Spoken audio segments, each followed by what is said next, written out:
Hi, Jennifer. How are you? Good, how are you? Good, good. What brings you here today? I wanted to talk to you about one of my students. I've been having a little bit of difficulty, and I thought I'd come in, maybe see what you can help me out with. Okay. I have a student, his name is Shane, he's a middle child.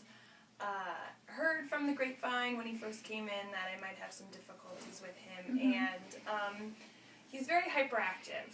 He calls out a lot, interrupts the class, and it's getting to the point where his interruptions are starting to interfere with the learning of the other students. And I'm getting to a point where I try to execute as much as I can, and I'm kind of hitting a wall. So I figured, let me see, what options I have. Right. I'm wondering, how does that make you feel in the classroom when?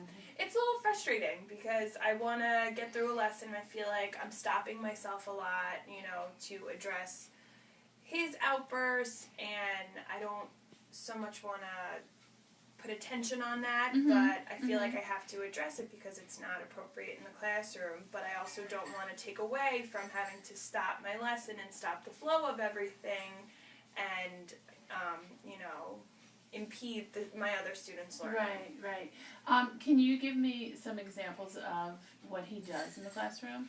It can be sometimes just an inappropriate example of a story that has no relativity to what we're doing, or something as silly as we're reading My Brother Sam is Dead, and we talked about Sam's duty to his country, and he heard the word duty, and there's giggling, and giggling turns to, I can't control myself because that's so funny, and all the other students pick up on it, they laugh at him, but he's the only one who acknowledges the silliness of it to the point where, I need to ask him to leave the room, come back when you're ready, to be, a mature 5th grader. Right. But I feel like that puts a halt to the discussion that's taking place and what I'm doing with the students, that, his outbursts are affecting, the pace of the classroom and what I'm doing. Okay. So basically what you're saying is that he's impulsive in the classroom? Very much so. Is he just like verbally impulsive, or is he physically impulsive with any of the children? Not with children per se, but just his body, his little bubble that he has. We have classroom jobs at the end of the day, and he loves to do the groundskeeper, which is just kind of like sweeping up, but he'll start to play with the broom. He'll walk around, and he'll become very silly when it's a structured time, but it's unstructured in the sense that he's walking around. He can start to get silly with himself, and it leads to attention, but he could also become a little inappropriate or, hit somebody by accident. And that's what I'm afraid of. I'm afraid of, him getting so silly with his body that something like that could happen. Right. So we have this impulsivity, and so is there any other behavior, like during the day when you're teaching? Does he call out when you're teaching?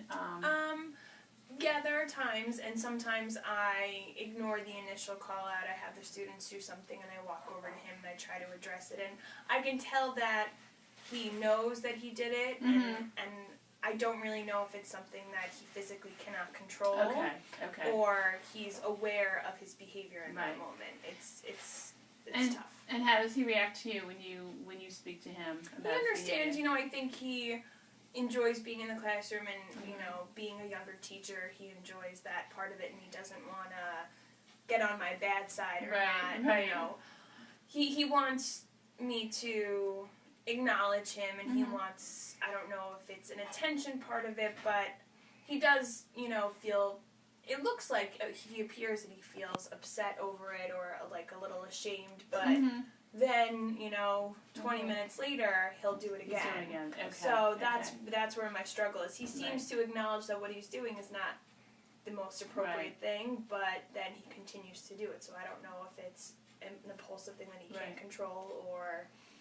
I'm just wondering, how is he with his work academically? Does he get his work done? Does he have trouble getting his work done? Homework is definitely tough. I've put in a plan for him to work on, filling out his agenda every night, coming in with all of his homework done, and I've set up a plan in that sense with him. Not so much a behavioral plan, just a homework plan, that if he gets this done, he receives a letter, and he has to spell out a mystery word.